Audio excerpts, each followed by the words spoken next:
Greg Juran grew up in the small town of Pomeroy before becoming a Suncrest resident for the past 16 years. While raising his 3 children, the last of which will be graduating from Lakeside High School this June, he worked in his home office on the top floor of his backyard shop.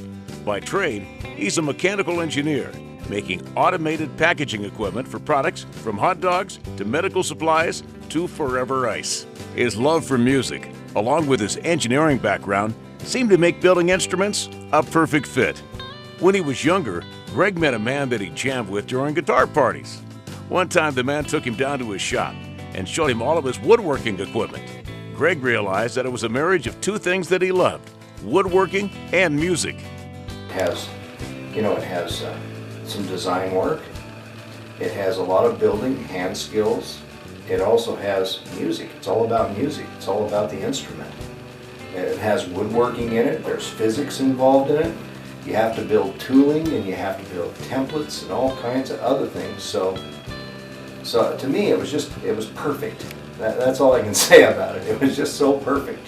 They ended up moving the coal bin in the basement, and that's where Greg created his first instrument. When Greg started looking for a banjo, he found that for the price of a new instrument, he could purchase a room of tools for the same price. Back in 1977, that was around $2,500. I started playing banjo, and I wanted to build a good banjo, and I went down and priced one. And this was back in like '77. That banjo cost $2,500, I think, at the time. The one that I was hoping to. I looked at that and I said, you can buy a table saw for $500 and a drill press for $200, and by the time I tallied it all up, for a whole shop's worth of tools, I could buy a banjo. And I thought, well, why don't I just buy the tools instead? And then eventually I wound up building a banjo. That banjo ended up being the 4th instrument that he crafted. But Greg's favorite instrument to create is an acoustic guitar. Everything that you do, from the shape to the wood you use to the cutaways, all affect the look and sound of the instrument, as opposed to an electric, which you can change with different pickups, capacitors, and other components. But the good news about the electric is it allows you to focus on the actual woodworking. It allows you, they go faster, and so you can actually experiment with more design changes and things like that. So there's kind of good news in both of those for me. I love doing both of them. It seems that Greg genuinely enjoys each step of the process. He's created all of his own templates and spends hours choosing just the right type of wood, even spending time at local lumber yards where he's been allowed to dig through the piles to find exactly what he's looking for. Greg loves to build instruments for others because he likes to take the time to think about them. What type of music do they play? Where will they play? What kind of sound are they looking for? He also considers the size of their hands to make the neck a comfortable fit. If I had my way, I would. Everybody I build a guitar for, I would interview them and I would make a plaster cast of their hand. And I always look at their hand. I listen to their style, how they play. It changes the way I would build a guitar for that person. Taking it to a much higher level, he also enjoys thinking about the different kinds of wood that he uses. Where did it come from? How will it sound when used for a specific kind of instrument? For example, spruce is the preferred wood for the tops of acoustics, as well as the bracing.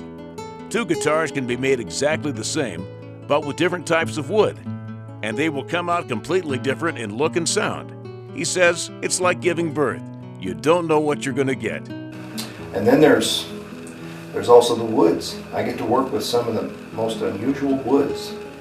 I oftentimes work on them and I wonder what that tree looks like, I wonder where it grows. I wonder what the forest is like around it. I wonder what things grow around it and what things make their nests in the trees, Because I'll probably never go where the woods come from. Some of them I do. I got some woods out of our own forest down around Pomeroy. I got some spruce out of the mountains there, and that's what you make all your bracing and guitar tops with. And you get a different sound if you use different woods. That's another thing that's just perfect about this, is because You know, you can build two guitars in the same mold with the same species of wood, even cut from the same logs, and those two guitars will sound different. It's because every time you put together a whole bunch of different pieces of wood, they all have their own unique resonant characteristics, and when you combine them all, they all always come out a little different. You can go into any shop and buy a guitar. You can even make your own guitar with kits, but none of that appeals to Greg. He wants to be the craftsman, and as you can see, he is. The fact that, you know, you can go into the guitar shop and you'll see a million guitars on the wall hanging like this. But that's not the point. When you go into a guitar shop, there's got to be something that sets you apart from all the factory-made guitars. There's got to be something that differentiates you from them. And that's kind of the goal for me, and that's a big challenge a lot of times.